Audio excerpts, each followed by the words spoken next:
So 2024 elections లో మేము పోటీ చేసింది అధికారం ఉంటేనే మేము అసెంబ్లీకి అటెండ్ అవుతాము, లేదంటే ఇప్పుడు ఎలా కంటిన్యూ అవుతుంది 5 సంవత్సరాలు ఇలాగే ఉంటాము, జీతాలు కూడా తీసుకుంటాము, తప్పేమీ కాదు అనే మీరు ఒక మెసేజ్ పంపిస్తున్నారనమాట. రైట్ చైతన్య గారు. గతంలో సురేష్ గారు మిత్రులు వినాలి, మిత్రులు వైఎస్ఆర్సీపీ మిత్రులు వినాలి, ఒక్కొక్క మాట వినాలి దయచేసి. వారు మాట్లాడుతున్నప్పుడు నేను పూర్తిగా విన్నాను. ఇలా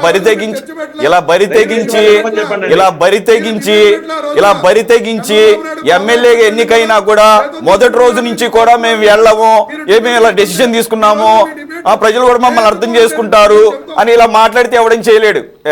చైతన్య గారు దేనికోసం పోటీ చేశారు? దేనికోసం పోటీ చేశారు? దేనికోసం పోటీ చేశారు? ఎందుకు పోటీ చేశారు? ఎందుకు పోటీ చేశారు? ఒక్క రోజన్నా వెళ్ళారా? ఒక్క రోజన్నా వెళితే అక్కడ పరిస్థితులు నచ్చకపోతే వాకౌట్ చేయటమో ఇక నుంచి మేము వెళ్ళమని చెప్పచ్చు. ఒక్క రోజన్నా వెళ్ళారు మీరు? అంటే అధికారం ఉంటేనే మనం వెళ్తాం, అధికారం ఉంటేనే మనం లోపలికి వెళ్తాం. ఇది గమనించాలి చైతన్య గారు. చైతన్య గారు ఆయన గారికి వినగలిగితే సమాధానం చెప్తామండి. వారు మాట్లాడుతున్నప్పుడు మేము కామ్గా ఉన్నాం. మేము మాట్లాడుతూ దయచేసి వినాలి సోదరులు. మేము జగన్మోహన్ రెడ్డిని గౌరవించే విషయంలోనో లేకపోతే ప్రతిపక్ష నాయకులను గౌరవించే విషయంలోనో వైఎస్ఆర్సీపీ నాయకుల నుంచి భాష గురించి తెలుసుకునే పరిస్థితుల్లో తెలుగుదేశం పార్టీ నాయకులు లేరు. జగన్మోహన్ రెడ్డి గారు ఆయన ఈ రోజున జరుగుతున్నటువంటి పరిణామాల ప్రకారంగా ఆ నియోజకవర్గాల బాధ్యత వహించినటువంటి శాసనసభ్యులని ఎందుకు సస్పెండ్ చేయకూడదని మళ్ళీ కూడా డిమాండ్ చేస్తాం. మేము మాట చెప్పారు మిత్రులు, అక్కడ ఇన్ఛార్జీలు కూర్చొని అధికారులు పిలుచుకుంటున్నారు, ఎంఆర్ఓలు వేసుకుంటున్నారు అని. ఎంఆర్ఓలను, ఎంపీడీఓలను, అధికారులను ట్రాన్స్ఫర్ చేసే విషయంలోనూ వేసుకునే విషయంలోనూ ఇన్ఛార్జీలు పనిచేయండి, ఎమ్మెల్యేలు కూడా చేయండి. అక్కడ ఉన్నటువంటి ప్రభుత్వం యంత్రాంగం పనిచేస్తుంది. కలెక్టర్ గారు, అక్కడ ఉన్న ఆర్డీఓ గారు వాళ్ళ నిర్ణయాలు తీసుకుని రిక్రూట్ చేసుకుంటారు. అధికారులు ఇన్ఛార్జీలకు వచ్చి పనిచేస్తున్నారు. అంటే మీ 11 మంది శాసనసభ్యులు గాలి వదిలేసే ప్రజల్ని సమస్యలు పట్టించుకోకపోతే ఆ నియోజకవర్గ ప్రజల యొక్క సమస్యలు పట్టించుకోవడం కోసం తెలుగుదేశం పార్టీ నాయకులు అధికారులతో మాట్లాడడం తప్ప ఏ రాజ్యాంగంలోనే సరే ప్రజలు అధికారులతో మాట్లాడుతుందని రాసిపెట్టున్నారా? మీకు అర్థమవుతుందో అసలు ఏం మాట్లాడుతుందో? గడిచిన పాలనలో, గడిచిన మీ ప్రభుత్వంలో 23 నియోజకవర్గాలు, తెలుగుదేశం పార్టీ గెలిచినటువంటి 23 నియోజకవర్గాల్లో ఎవరు పనిచేశారండి? తెలుగుదేశం పార్టీ శాసనసభ్యులు మీరు పనిచేయించారా? ఇచ్చారా? మీ వాలంటీర్లు, మీ నాయకులు కనీసం ఆఖరాకి మేమనేది ఇన్ఛార్జీలు ఎవరో ఒక నాయకత్వం పనిచేస్తున్నారు. మీరు వాలంటీర్లు పెట్టి ఎంఆర్ఓలు బెదిరించలేదా? ఎస్ఐని బెదిరించలేదా? ఎంపీడీఓలు బెదిరించలేదా? ఎవరైనా పనులు జరిగాయండి? ప్రభుత్వ యంత్రాంగాన్ని, అధికారుల్ని గంపగుత్తగా వీళ్ళ యొక్క మానసత్వానికి దాసోహం చేసుకునే విధంగా ఇళ్లలో కట్టేసుకుని పనిచేయించారు వైఎస్ఆర్సీపీ నాయకులు. ఫలితంగా 11 సీట్లు వచ్చాయి. 23 సీట్ల నుంచి 140 సీట్లకు కూటమి ప్రభుత్వం రావడానికి కారణం ఏంది? మీరు చూపించినటువంటి అత్యంత చెత్తమైన పరిపాలన కారణంగానే ప్రజలు మళ్ళీ తిరిగి కూటమి ప్రభుత్వాన్ని ఆదరించారు.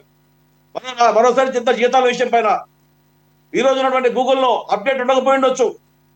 1,25,000 కాదండి, 2,50,000 చిల్లర పైన అనేక అలవెన్సులు కలుపుకొని 3 లక్షల దాకా ఈరోజు శాసనసభ్యులు వస్తున్నాయి. ఇది వాస్తవం. శాసనసభ్యుల యొక్క జీతాల గురించి నేను ఎక్కువ తక్కువ గురించి నేను మాట్లాడలేదు. మళ్ళీ కూడా చెప్తున్న సోదరులకి, శాసనసభ్యుల యొక్క జీతాలు ఎక్కువ ఇస్తున్నారు తక్కువ ఇస్తున్నారు మాట్లాడలేదు. తీసుకున్న జీతాలకు ఎందుకు పరిచయం మాత్రమే మాట్లాడుతున్నాం. శాసనసభ్యులకు జీతాలు అవసరమే కాదని మేము చెప్పాం. ఎందుకంటే ఈ రోజు కూడా అనేక reserve కాన్స్టిట్యున్సీల్లో, SC ST reserve కాన్స్టిట్యున్సీల్లో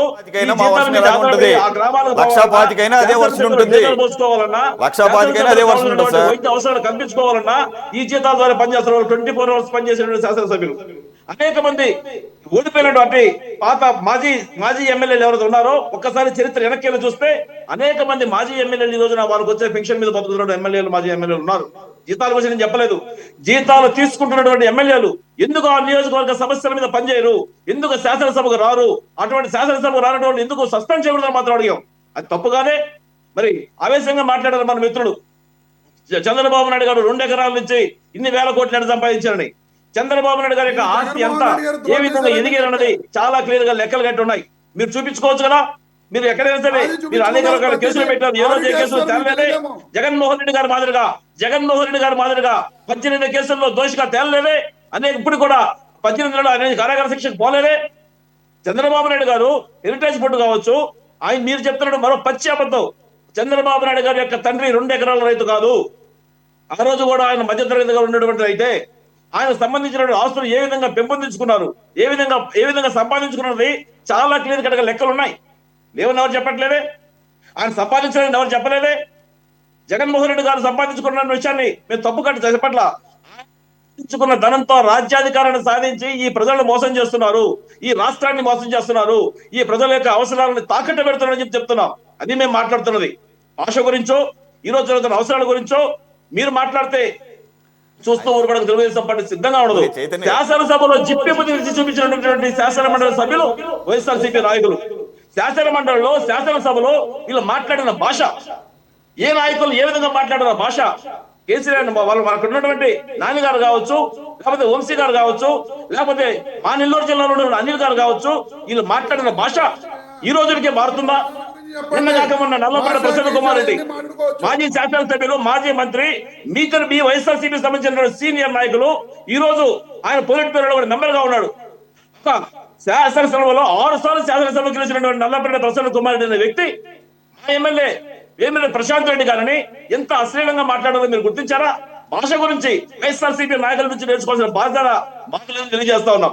Jaganmohan Reddy గారిని గౌరవిస్తాం, మీ నాయకులను గౌరవిస్తాం, అదేవిధంగా సమస్యల పరిష్కారం కోసం ఎవరినైనా సరే నిలదీస్తాం. మరి మిత్రుడు ఇందాక విశ్లేషకులు కోటేశ్వర గారు చెప్తూ మా బాజీ గారు మాట్లాడుతూ ఒక మాట అన్నారండి. ఆంధ్రప్రదేశ్ ప్రజలు నిలదీసే స్థాయికి లేరు, మన దేశంలో ప్రజలు నిలదీసే స్థాయికి లేరు అని చెప్పని బాజీ గారు మాట్లాడారు. పెద్దలు చాలా అనేక రకాల పోరాటాల్లో నేరుగా సంబంధం ఉన్న వ్యక్తి.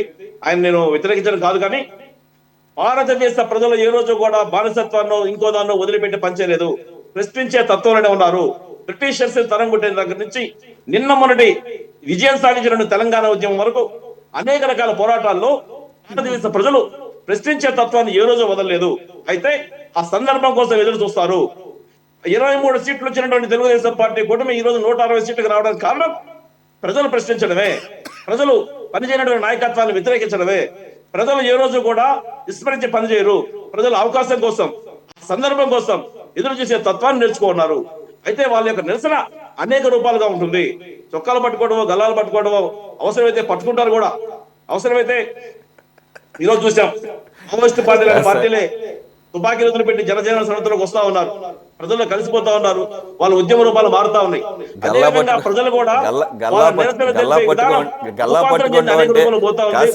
పట్టుకోవడం అంటే రోడ్డు మీద కనపడినప్పుడు వెళ్ళి చొక్కా పట్టుకోవడం, దాని అర్థం అది కాదు. ఎసెన్స్ ఏంటంటే ప్రజల మధ్య కనపడినప్పుడు సార్ నేను వ్యతిరేకించడం కాదు, ప్రశ్నించే తత్వం ఆ మాట నేనన్నాను కాబట్టి నేను చెప్తున్నాను. ప్రశ్నించే తత్వం అనేది లేకపోవటాన్ని ఆసరాగా తీసుకొని ఈ రకంగా ఆటలు సాగుతున్నాయి అనేది. అయితే మీరు అన్నది కరెక్టే. ఆ సందర్భం కోసం, ఆ టైం కోసం ఎదురు చూస్తారు. ఆ సమయం, ఆ సందర్భం. కానీ అప్పటి వరకు ఇలా ఆటలు సాగుతున్నాయి కదా. ఆటలు సాగనిచ్చేటటువంటి వ్యవస్థలు కూడా ఉండకూడదు కదా. ఎక్కడికక్కడ చెక్స్ అండ్ బ్యాలెన్సెస్ ఉండాలి కదా. కొంత సమయం ఇస్తారు, ఆ సమయం తర్వాత ఖచ్చితంగా ప్రశ్నిస్తారు. ప్రశ్నించకుండా అయితే ఏ ప్రభుత్వాన్ని ఏ ప్రజలు కూడా వదిలిపెట్టలేదు. ప్రజలకి ఆలోచన ఉంది. ఇక్కడ ఇంకో పాయింట్ కూడా ఉంది. I want to add it.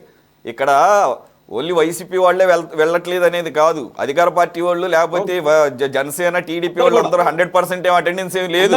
కాబట్టి బాజీ గారు అన్నట్టు this is very high time and is a good time. కొన్ని అసెంబ్లీ నుంచి స్టార్ట్ చేసి కొన్ని నామ్స్ చేసుకుంటే అదొక ప్రెసిడెన్స్ గా ఉంటుంది. ఎలాగైతే న్యాయస్థానాలు ఎక్కడికక్కడ రివైజ్ చేస్తూ ఉన్నప్పుడు ఆ తీర్పులు నెక్స్ట్ టైం కి ఒక ప్రెసిడెన్స్ గా మారుతుందో ఆ రకమైన. సార్ బాజీ గారు.